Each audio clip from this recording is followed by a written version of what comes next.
कोल्हापूरच्या सहकार राजकारणात पुन्हा एकदा मोठी खळबळ उडाली आहे. कारण गोकुळ दूध संघाची निवडणूक जवळ येत असताना राजकीय समीकरणे झपाट्याने बदलताना दिसत आहेत. एका बाजूला महायुती एकत्र लढणार असल्याची घोषणा होत आहे, तर दुसऱ्या बाजूला त्याच महायुतीत जागा वाटपावरून तणाव वाढल्याच्या चर्चा आहेत. काही नेते एकमेकांच्या विरोधात रणनीती आखताना दिसत आहेत, तर काही नेत्यांचे गट अचानक बाजू बदलताना दिसत आहेत. यातच 1200 नव्या सभासदांवरून न्यायालयीन वाद सुरू झाला आहे, ज्याचा थेट परिणाम निवडणुकीच्या प्रक्रियेवर होऊ शकतो. त्याचवेळी गेल्या 25 वर्षांपासून गोकुळवर प्रभाव असलेली जुनी राजकीय आघाडी जवळपास तुटल्याचं चित्र आहे. मग नेमकं गोकुळच्या निवडणुकीत काय सुरू आहे, कोण कोणासोबत आहे, 1200 सभासदांचा वाद काय आहे आणि या सगळ्या राजकारणातून कोल्हापूरच्या सहकार क्षेत्रात पुढे कोण वरचढ ठरणार, हाच विषय आज आपण सविस्तरपणे समजून घेणार आहोत. नमस्कार, मी स्वप्नील आणि आपण पाहतात त्याचं काय महाराष्ट्र. कोल्हापूर जिल्ह्यातील सहकार राजकारण म्हटलं की गोकुळ दूध संघाचं नाव सर्वप्रथम घेतलं जातं. कारण गोकुळ ही केवळ एक दूध संघटना नाही, तर कोल्हापूरच्या राजकारणाचा एक महत्त्वाचा केंद्रबिंदू आहे. अनेक वर्षापासून या संस्थेच्या माध्यमातून जिल्ह्यातील राजकीय समीकरणे ठरतात, नेतृत्व तयार होतं आणि अनेकदा मोठ्या निवडणुकांवरही त्याचा परिणाम दिसतो. गेल्या काही दिवसात गोकुळ दूध संघाच्या निवडणुकीच्या पार्श्वभूमीवर जे काही घडत आहे ते पाहिलं तर या निवडणुकीला केवळ सहकार संस्थेची निवडणूक म्हणणं चुकीचं ठरेल. कारण यात राज्यातील प्रमुख राजकीय पक्ष आणि त्यांचे स्थानिक नेते यांची प्रतिष्ठा पणाला लागलेली दिसत आहे. सर्वप्रथम पाहूया महायुतीची भूमिका. भाजपचे खासदार धनंजय महाडिक यांनी स्पष्ट घोषणा केली आहे की गोकुळची निवडणूक महायुती म्हणूनच लढवली जाईल आणि नेतृत्व भाजपकडे असेल. त्यांच्या म्हणण्यानुसार केंद्रात आणि राज्यात महायुतीची सत्ता असल्यामुळे गोकुळमध्येही त्याचाच परिणाम दिसेल आणि मतदार महायुतीलाच पसंती देतील. परंतु या घोषणेनंतर लगेचच महायुतीमध्ये काही वेगळ्या चर्चा सुरू झाल्या. काही कार्यकर्त्यांनी थेट प्रश्न उपस्थित केला की किती दिवस हसन मुश्रीफ यांचं ओझं व्हायचं आणि भाजपने स्वतंत्र पॅनल उभं करावं अशी मागणी केली. यावरून एक गोष्ट स्पष्ट दिसते की वरवर महायुती एकत्र आली तर यातून अनेक मतभेद अजूनही कायम आहेत.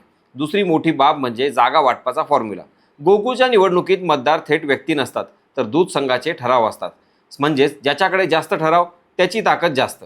यंदा गोकुळमध्ये एकूण सुमारे 5470 सभासद आहेत आणि मागील निवडणुकीपेक्षा जवळपास 1200 नव्या सभासदांची वाढ झाली आहे.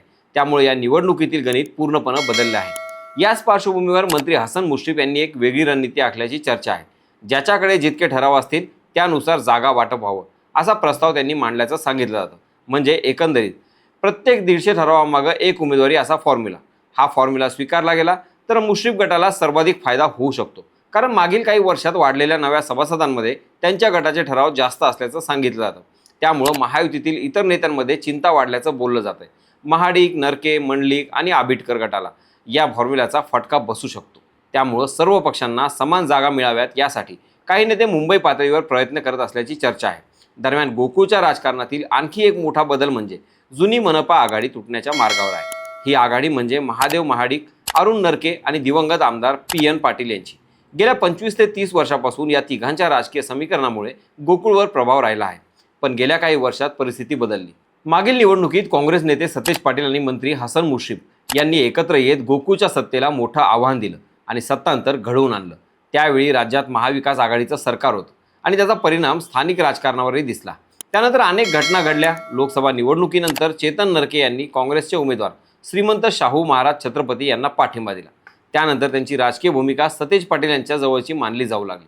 दुसरीकडे PN पाटील यांच्या निधनानंतर त्यांच्या राजकीय वारशाची जबाबदारी राहुल पाटील यांच्यावर आली. या सगळ्या बदलांमुळे गोकुळमधील जुनी राजकीय मैत्री आणि समीकरणं जवळपास संपुष्टात आल्याचं चित्र दिसत आहे. आता नवीन पिढीतील नेते पुढे येताना दिसत आहेत.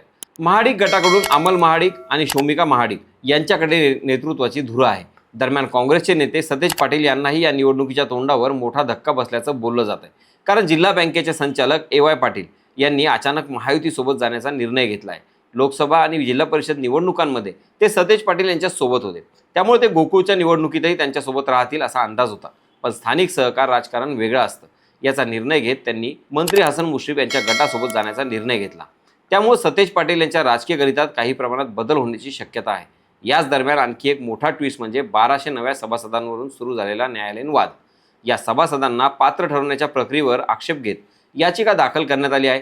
न्यायालयाने या प्रकरणात अंतिम निर्णय देण्यापूर्वी कोणतीही पुढील प्रक्रिया करू नये असे आदेश दिले आहेत. त्यामुळे अंतिम मतदार यादी जाहीर होण्याची प्रक्रिया सध्या थांबली आहे. या 1200 सभासदांचा प्रश्न अत्यंत महत्त्वाचा आहे.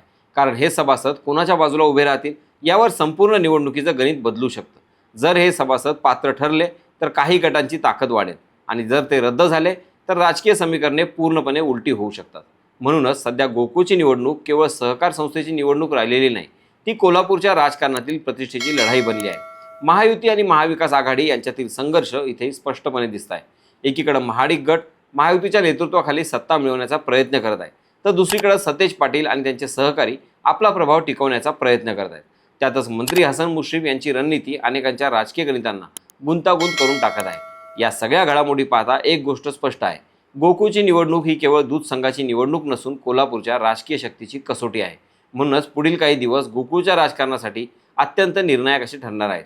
न्यायालयाचा निर्णय काय येतो, 1200 सभासदांचं काय होतं, महायुतीत जागा वाटप कसं ठरतं आणि महाविकास आघाडीची रणनीती काय असते, यावर संपूर्ण निवडणुकीची दिशा ठरणार आहे. पण अजून एक प्रश्न अजून कायम आहे, गोकुळच्या या राजकीय रणांगणात शेवटी वरचढ कोण ठरणार? सहकारातील ही सत्ता पुन्हा बदलणार का, की विद्यमान समीकरणे कायम राहणार? याबाबत तुम्हाला काय वाटतं कमेंटमधून नक्की सांगा. बाकी राजकारणाच्या आखाड्यात आपली नजर कायम असणारच आहे.